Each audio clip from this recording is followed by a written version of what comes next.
Ilocos News Online.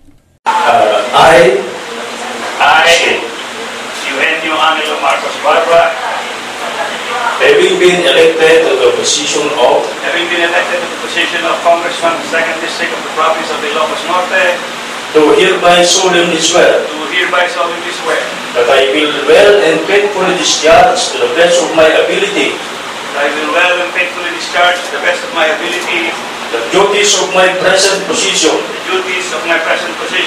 and all others I may hereafter hold and of all others I may hereafter hold under the Republic of the Philippines, that I will support and defend the Constitution of the Philippines, I will support and defend the Constitution of the Republic of the Philippines, that I will bear true faith and allegiance to the same, I will bear true faith and allegiance to the same, that I will obey the laws,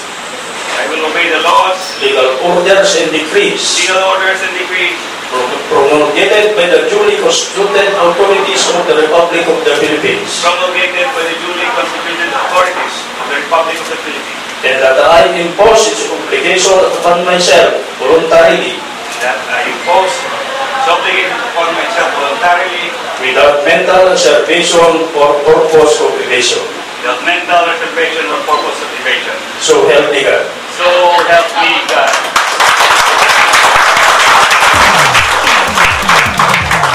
Thank you, Brother.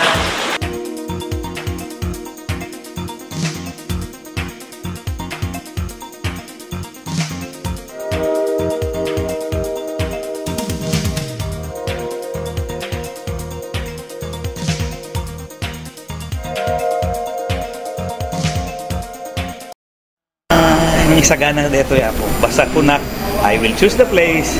Siya kini po mayor-elect kabing bungbunuan. I think they signified sila na sumabay. So, sinabay na natin. Kahit sino naman pwede sumama So, hindi naman kami namimili. You will not join the mass of taking tomorrow? I will join. Sayang yung sinusulat kong speech. Okay. Diba?